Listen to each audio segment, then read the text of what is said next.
Welcome to the third training video on providing feedback in Google Classroom. The first video was on using Mote for audio comments. The second video was on using the comment bank in Google Classroom.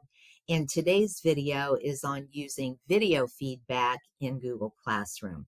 If you haven't watched the other videos, they are posted on the Ohio Valley ESC YouTube channel, so feel free to go back and watch them so you have other ways of providing feedback for your students.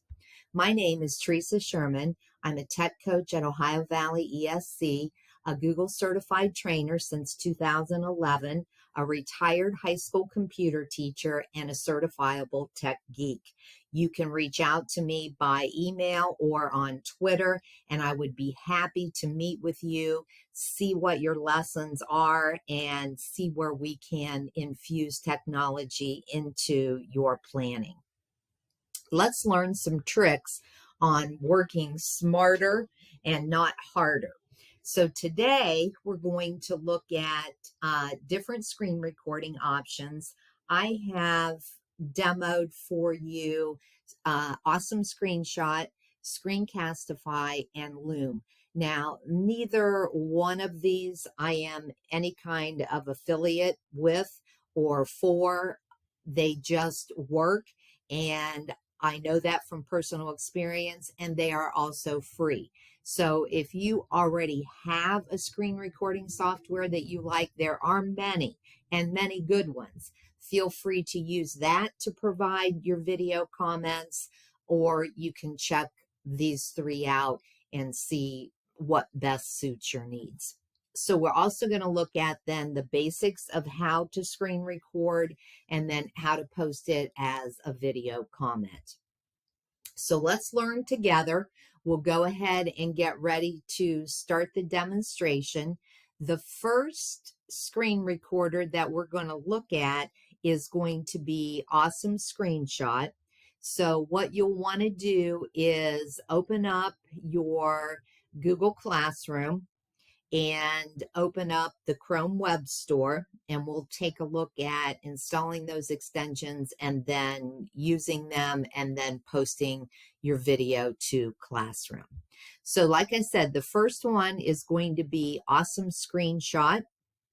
So if you go over to the Chrome Web Store, you're going to be able to run a search for Awesome Screenshot. And previously, this extension was only a screenshot recording app, but they have since added the screen recorder in. So now this one will do both. So you can go ahead and add it. The second one is going to be Screencastify. And it looks like this right here, the orange Screencastify. And you can go ahead and add that one. And then the last one that we're going to take a look at is going to be Loom. And you'll see the Loom icon right here, and you can go ahead and get that added. So once those extensions are downloaded and installed, feel free to go up to your extension manager, and then you may want to pin those. That's entirely your call. I would go ahead and pin them because that's the easiest way to start and stop the recording, is just to tap the icon once it is pinned. So the first one that we're going to look at is Awesome Screenshot. So if you go up to your extensions, Awesome Screenshot is this camera icon. When you click it, it's going to open up with a menu to either capture, which is going to be different parts of your screen, or to actually record. So if we want to hit record, then we'll see the options for the recording. If you have capture, then you're just going to see the options for what you want Awesome Screenshot to capture. So we're going to go back to record, and then you either have your entire desktop, which if I'm displaying My desktop and demonstrating stuff, I usually just leave it the full desktop. You can record from the camera only, just this tab, or you can customize the tabs on what part you want to show instead of the entire tab. So if you look here, this is your camera settings, your microphone. The control bar can either be turned on or off if you want to use it while you're screen recording. Typically, the defaults are going to be just fine, the 720 and to the cloud, and then all you have to do is hit start recording. When you hit start recording, you're going to need to choose what screen you want to show. So I want this screen to show. I'm going to hit share. You'll get the countdown, and then it will be recording. I usually hide this because it's just a distraction on the screen, but you can also stop sharing from this button as well. Here are your tools that you can use. So if you want to annotate anything, especially on student work, you can do that while you're talking about it. These tools don't need to be displayed. You can close them, and I can also hide this. So it's still screen recording, and then I can see up here I'm at like 30 some seconds. I'll click the button again and hit stop. And then it's going to open up on the Awesome Screenshot website. And at this point, I can play it. I could delete it. I could give it a file name down here if I wanted to. So you have several options right here. You also are able to generate a shareable link. So I could click that link, and that would share my video by a link. I can download it. I can save it different places. So there are a lot of possibilities here, but real quickly, just for feedback, I would just generate the shareable link. When I click that, I can choose to copy the link. And then what I would do is paste that link then back as a video comment in the Google Classroom. So that's Awesome Screenshot. And like I said, it's very, very simple to use. I'm using the free version, so you can do exactly what you need to do with the free version. The second extension that we're going to look at is Screencastify. And Screencastify, you'll find, is very, very similar. All three of these are really quite similar. So if you go to the Screencastify icon, it's going to open up, and it's just a screen recorder. So again, you can record from the browser tab, the whole desktop, or just the webcam. You would pick your microphone and turn on or off the embedded webcam, and then all you have to do is hit record. And again, you're going to see the same share screen. I want to share screen 1, and then I'll click share. I get tools down here that I can use to work with while I'm recording. And I also have this stop sharing and hide, just like I did on Awesome Screenshot. So you have your tools here, and the stop sharing or the hide. Again, I usually turn that off. It's just one less thing to have on your screen. And then again, you would go ahead and keep talking, record what you wanted to record, and then you go right back up to the Screencastify button again to stop it, and you will hit stop. And then again, it's going to open up to the Screencastify website, where you're going to be able to do some minor editing to it. Again, you can rename it up here if you wanted to. You can share this, and notice here it is integrated in Google Classroom. You can export your video. You can export it directly to Drive, which is nice with this one. So you've got several different options here.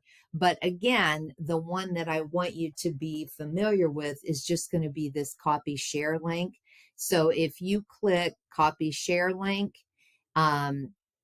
it's going to copy the link to this video, and then you would just go back and paste it on the student's work, and then they could open it and see your video comments. So that one is Screencastify. A couple different features here. Like I said, the share to classroom and the share to Drive, which may be of interest to you.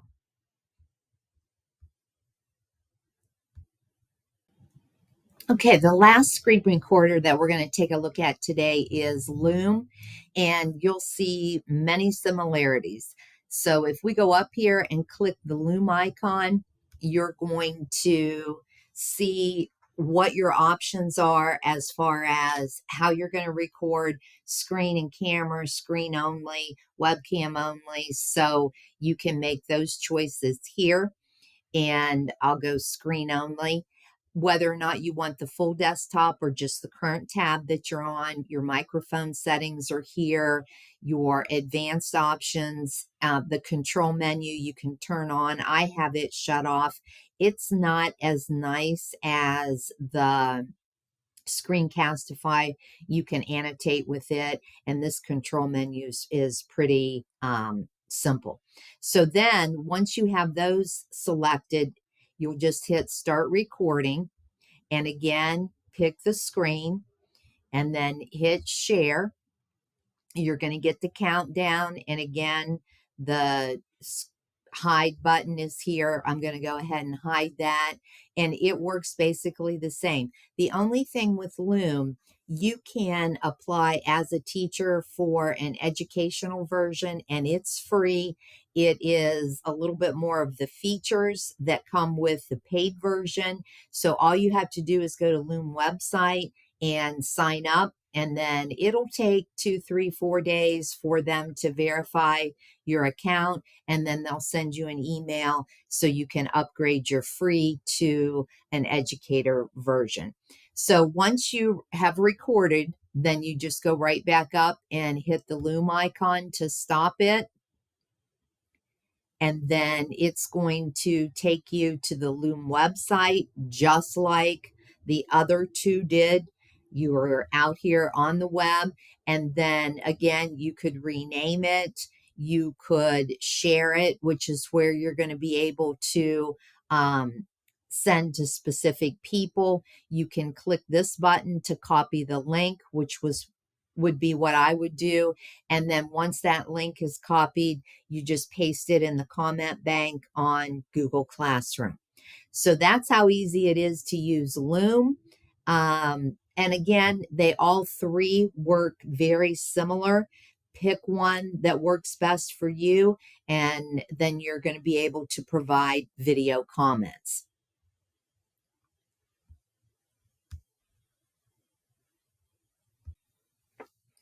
Now that we've looked at the three different screen recording extensions, let's look at how to add them in to Google Classroom. So it's really very easy. If you go to your classroom, and let me go ahead and get an assignment open. I have one turned in from a student, and it is nothing but a paragraph of Latin.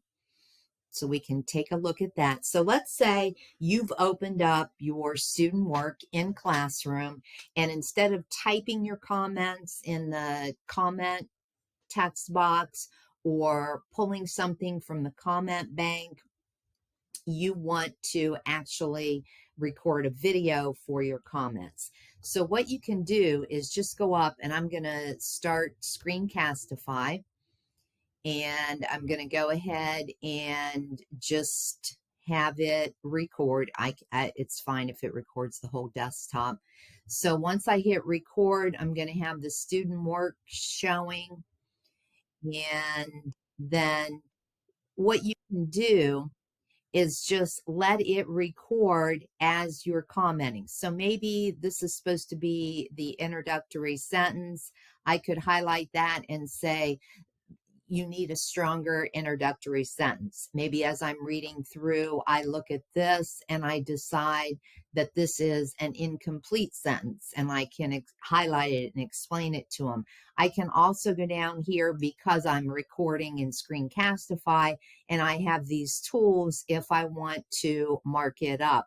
So I could change my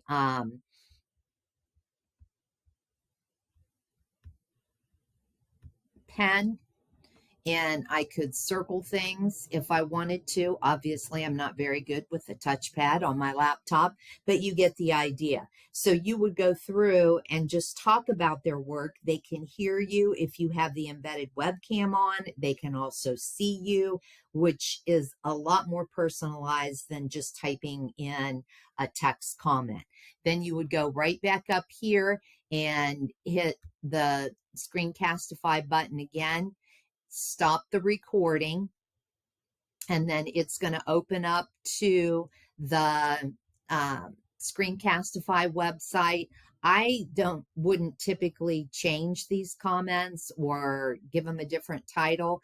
I would just go ahead and hit copy share link, and then back on Google Classroom where my comment would go, I can just go ahead and paste the link and hit comment, and then the students have the video link where they can watch and see their work, hear you, and maybe even see you explaining your feedback to them on their assignment. Then I'd go up here and hit return, and return. I didn't leave a grade. And then if I switch accounts, I can go back to the student account, and under classwork, the student can view their assignment. And you can see it pops up right here with the link. And when they click it, it'll open to Screencastify. And I did that too quick, so the video's not ready, but it would take them right there to the video, and they could play it, and that way they would be able to get their feedback from you. So hopefully you can see how easy that is to work. Now the video is there, and you can see that it is started. I'm not having it play my recording, so you're not going to see anything or hear anything, I should say. So that's the student view. And so now you know how to use different screen recorders. We again looked at Awesome Screenshot, Screencastify, and Loom. All three of them have different features, so you might want to use a variety of these depending on what your needs are. You can see from the video how easy it is to make a screen recording, and then it's just a simple copy and paste of that video link into the comment box in Google Classroom to provide the video feedback for your students. So hopefully this has helped you out, and you'll be able to use video comments in Google Classroom, make your feedback more personalized, and remember to work smarter, not harder. Have a great day, and thank you for watching.